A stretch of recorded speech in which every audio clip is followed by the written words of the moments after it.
Assalamualaikum warahmatullahi wabarakatuh. Kami dari kelompok mata kuliah Teknologi Budidaya Tanaman yang akan memberikan informasi budidaya terong. Dan perkenalkan, nama saya Panji Gilang Ramadan dan rekan saya Dava Ilham Pambayun Putra. Di sini saya akan menjelaskan ada 3 hal petunjuk teknis budidaya tanaman sayuran. Yang pertama, diawali dengan pendahuluan. Kedua, syarat tumbuh. Dan 3, budidaya tanaman.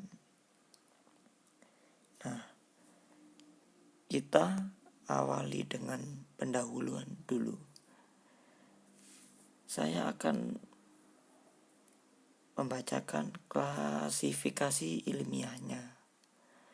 Terong merupakan dari kerajaan Plantae, kelas Magnoliopsida, subkelas dari Asteridae, ordo Solanales,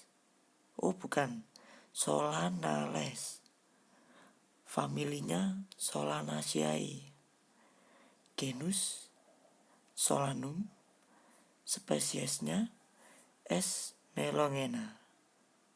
Persyaratan tumbuh dari terong terdiri dari 2 faktor, yaitu faktor eksternal dan internal. Nah, yang pertama, dari faktor eksternal ada iklim. Iklim dari tumbuhan terong yang akan ditanam itu harus beriklim tropis. Curah hujan ideal adalah 8-200 mm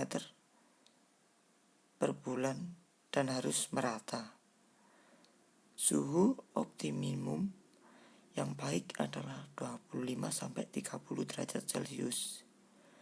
Mendapatkan sinar matahari yang cukup. Nah, dari media tanahnya harus memiliki tekstur tanah yang gembur.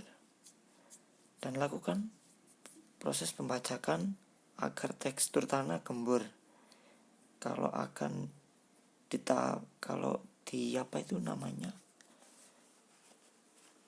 ditumbuhkan ke sawah dan air tidak mengenang, mengandung cukup kandungan unsur hara. Dari pH tanahnya antara 5-6, 6-5 apabila pH tanah asam, atau sebaliknya yaitu 6,5. Itu kita taburkan dolomit atau kapur pertanian. Jenis tanah yang baik adalah latusol, regosol, dan andosol, yang merupakan jenis tanaman lempung ringan dan dengan daya drainase dan daya ikat air yang baik.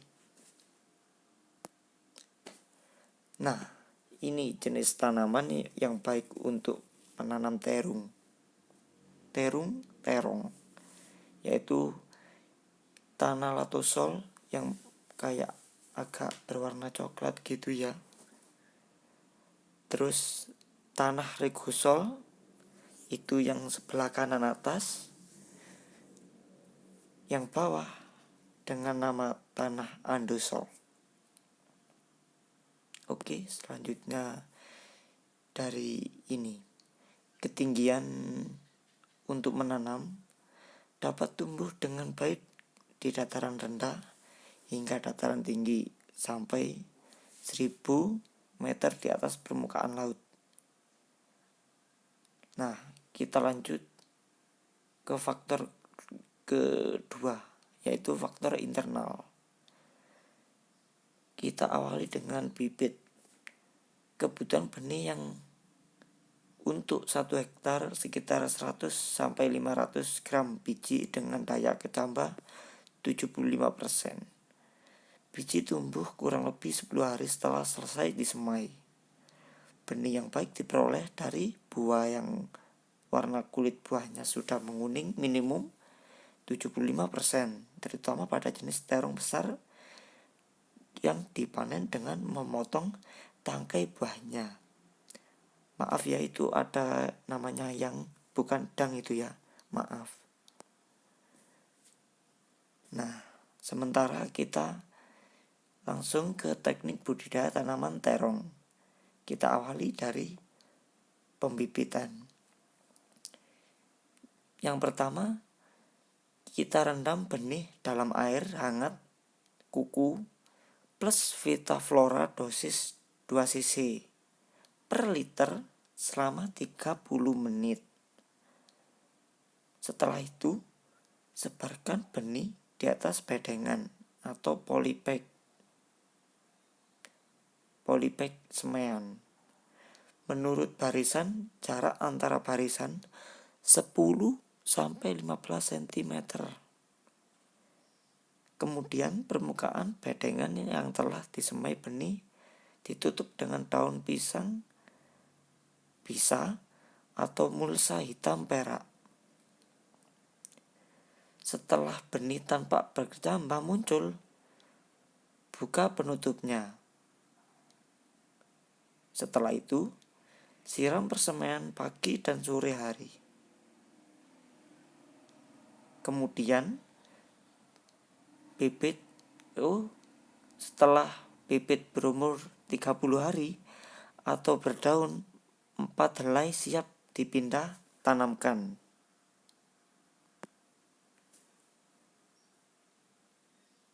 Nah, ini selanjutnya pengolahan tanah. Pertama, dari pengolahan tanah, bersihkan rumput liar atau gulma dari sekitar kebun. Yang kedua, olah tanah dengan cangkul ataupun bajak sedalam 30 sampai 40 cm hingga gembur. Kemudian buat bedengan selebar 100 sampai 120 cm, jarak antar bedengan 40 sampai 60 cm. Ratakan permukaan bedengan. Kemudian jika pH tanah rendah, tambahkan dolomit dan sebarkan pupuk kandang 15 sampai 20 ton. Campurkan merata dengan tanah. Kemudian sebarkan pupuk dasar dengan campuran ZA 150 kg plus TSP 300 kg plus KCl 300 kg per H dicampur dengan tanah secara merata atau sekitar 10 gram campuran pupuk per lubang tanam.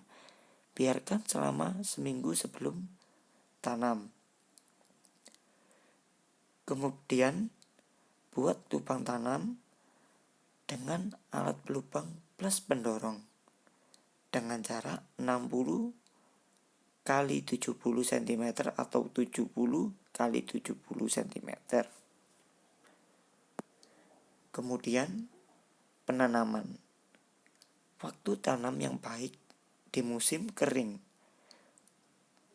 Kemudian pilih bibit yang tumbuh subur dan normal.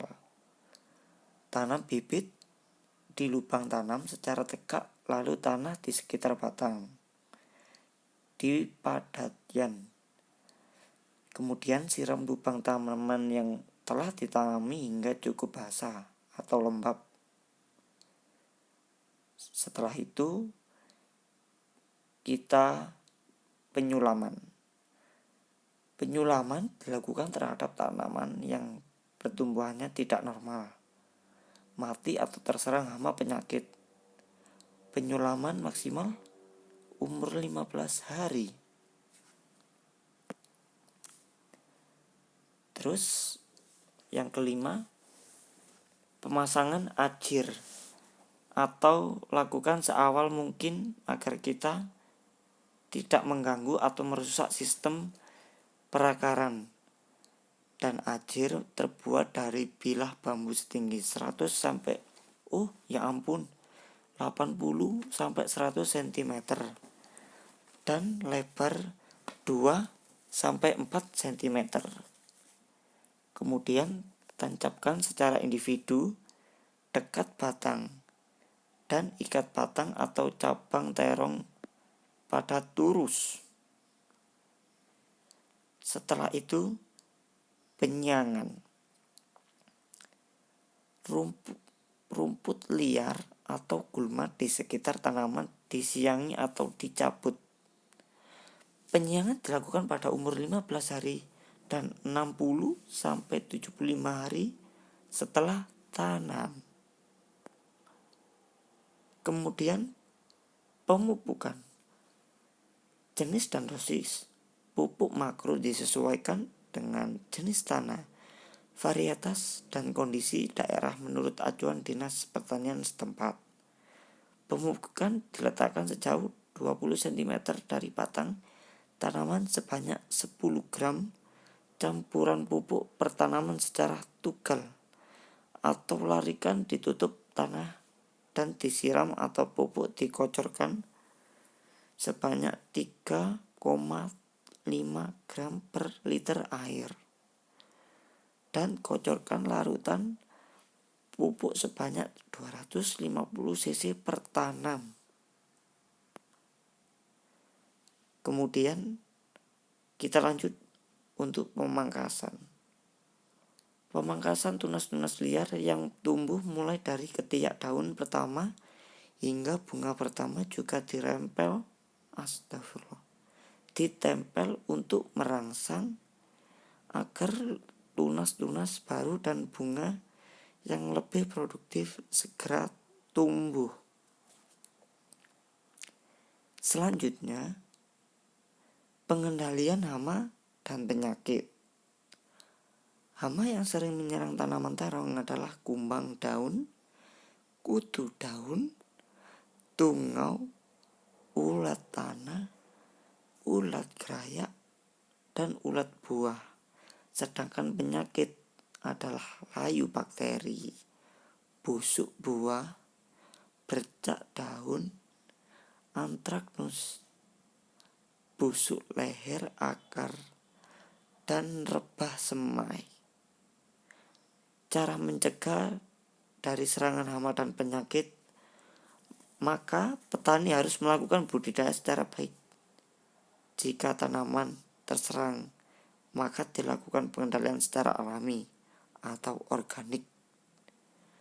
Nanti jika kurang berhasil, baru kita kendalikan dengan pemakaian pestisida kimia. Contohnya ini, ada kepik, ulat, apit, dan lain-lain. Ini contoh gambarnya ya. Setelah itu panen. Buah pertama dapat dipetik setelah umur 45 sampai 50 HSD, tergantung dari jenis varietas. Terus ciri-ciri buah yang siap panen yaitu ukurannya telah maksimum dan masih muda. Setelah itu waktu yang paling tepat pagi atau sore hari kalau panen. Terus cara panen buah dipetik bersama tangkainya dengan tangan atau alat yang tajam. Oke, sekian dari kelompok kami. Maaf bila banyak salah kata atau salah ucapan dan ada salah ketik, mohon dimaafkan. Saya akhiri. Assalamualaikum warahmatullahi wabarakatuh.